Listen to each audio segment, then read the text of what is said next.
स्वागत है आप सभी का स्कोप 360 चैनल पर।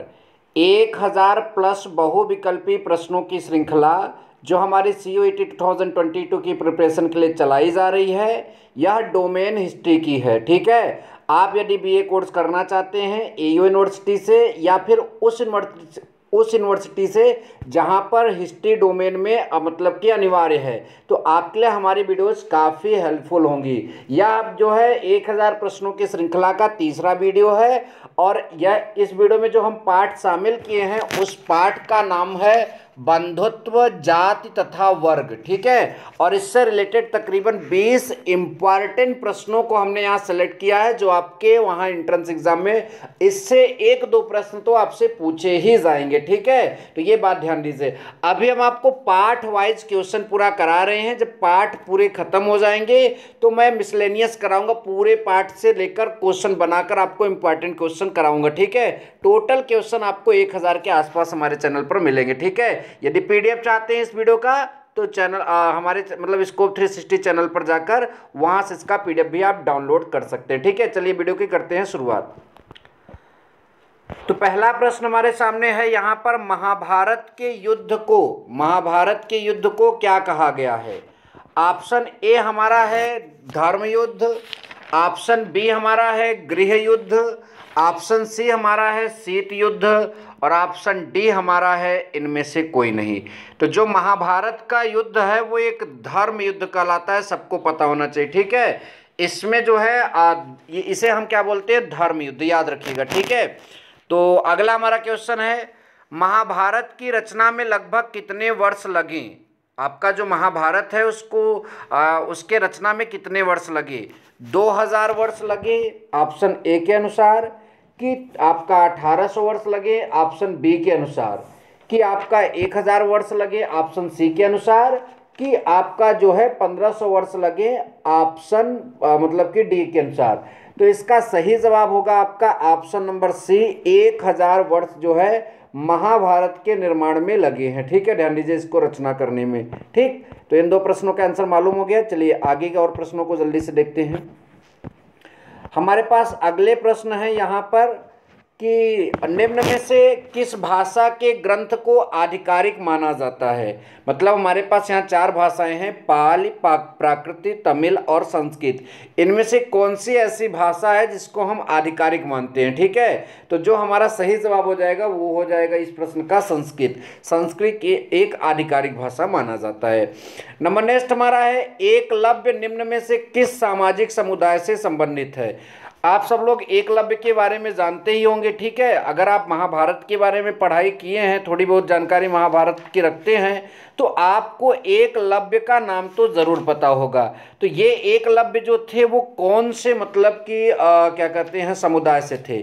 शूद्र समुदाय से थे कि ब्राह्मण समुदाय से थे, निषाद समुदाय से थे कि स्वर्णकार समुदाय से थे? तो कौन से समुदाय से ये आपके जो हैं एकलव्य थे? तो इसका सही जवाब हो जाएगा निषाद समुदाय। ठीक है, याद रखिएगा कौन सा समुदाय? निषाद समुदाय। चलिए अगला क्वेश्चन देखते हैं। अगला प्रश्न हमारे पास है 5वां नंबर, कि निम्न में से किस विवाह को सर्वोत्तम माना जाता है? निम्न में से कौन सा ऐसा विवाह है जिसको सर्वोत्तम माना जाता है? ऑप्शन ए गंधर्व विवाह, ऑप्शन बी प्राजापत्य विवाह, ऑप्शन सी आर्ष विवाह एंड ऑप्शन डी जो है यहाँ पर आपका ब्रह्म विवाह। तो इसमें जो आपका ऑप्शन नंबर डी जो है ब्रह्म विवाह, इस विवाह को सर्वोत्तम माना जाता है। चलिए अगला प्रश्न देखते हैं। लगभग 6ठी शताब्दी ईसा पूर्व में किस धर्म में वर्ण व्यवस्था की आलोचना की गई? ठीक है, जो वर्ण व्यवस्था बनाई गई है इसकी आलोचना जो है किस धर्म में की गई है? यहाँ पर हमें इस प्रश्न का जवाब मतलब कि देना है। ऑप्शन ए यहाँ पर केवल धर्म लिख दिया गया, जबकि यहाँ पर जैन धर्म होना चाहिए, तो मैं यहाँ पर लिख दे रहा हूँ जैन, तो आप इसको समझ लीजिए। ठीक है, ऑप्शन ए जैन धर्म, ऑप्शन बी बौद्ध धर्म, ऑप्शन सी शैव धर्म एंड ऑप्शन डी वैष्णव धर्म। जो सही जवाब होगा वो आपका ऑप्शन नंबर बी बौद्ध धर्म।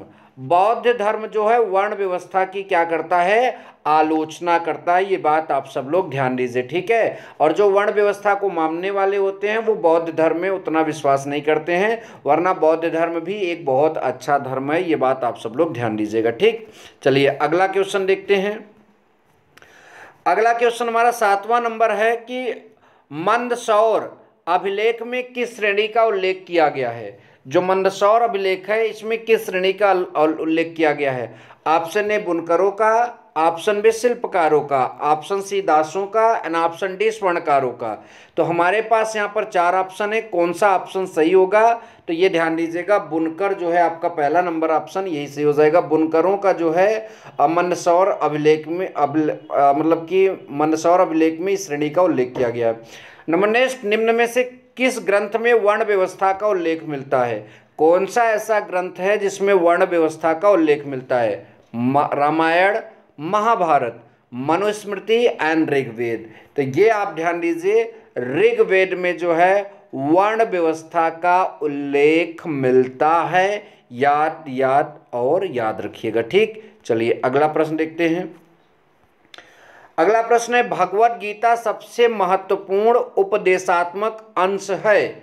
जो भगवत गीता है ये सबसे महत्वपूर्ण उपदेशात्मक अंश है किस चीज़ का, भगवत पुराण का कि रामायण का, महाभारत का कि देवी भागवत का।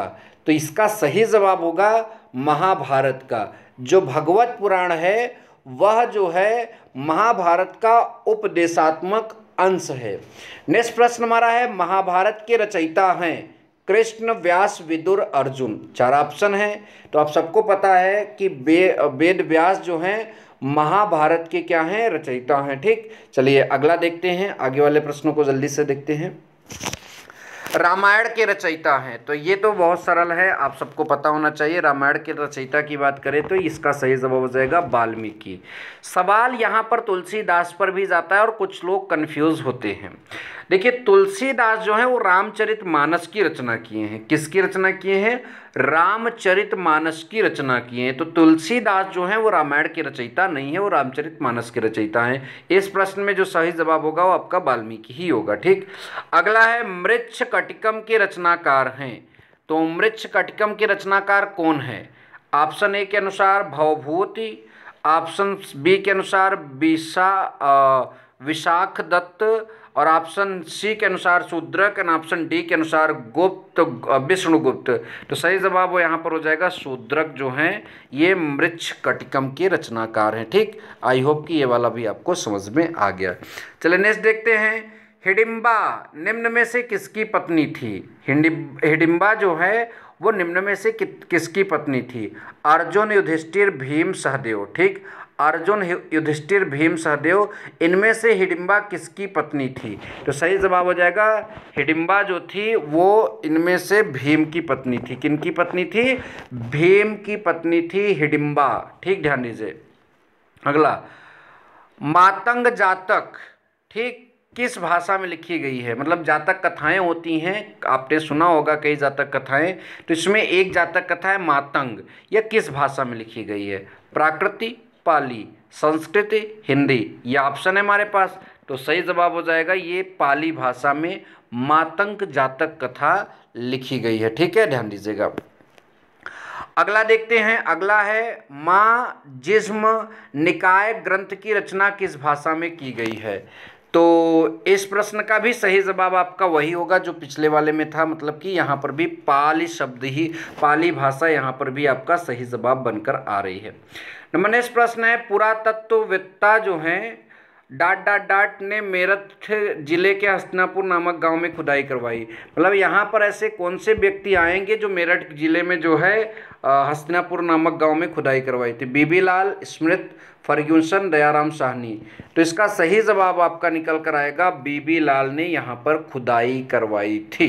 किसने करवाई थी, बीबी लाल। किसने, बीबी लाल, ठीक है, याद रखिएगा। चलिए अगला प्रश्न देखते हैं, कुंती ओ निषादी, ठीक है। क्या यहाँ पर लिखा है, कुंती ओ निषादी निम्न में से किसकी रचना है। Option A Smith, option B Todd, option C Mahasweta Devi and option D इनमें से कोई नहीं। तो जो हमारा सही जवाब हो जाएगा वो हो जाएगा महाश्वेता देवी। महाश्वेता देवी ने जो है कुंती ओ निषादी की रचना की थी। किसकी रचना की थी? कुंती ओ निषादी की रचना जो है महाश्वेता देवी ने की थी। ठीक, चलिए अगला प्रश्न देखते हैं। किस ग्रंथ के मूल रचनाकार भाट, ठीक है, सारथी थे जिन्हें सूत कहा जाता है? तो रामायण, अर्थशास्त्र, महाभारत, मनुस्मृति। तो इसमें सही जवाब आपका हो जाएगा महाभारत। क्या हो जाएगा सही जवाब? महाभारत। ठीक है, तो इस तरह से आज के इस वीडियो में इतने प्रश्न हैं। मिलेंगे नेक्स्ट वीडियो में। Thank you so much. जय हिंद, वंदे मातरम।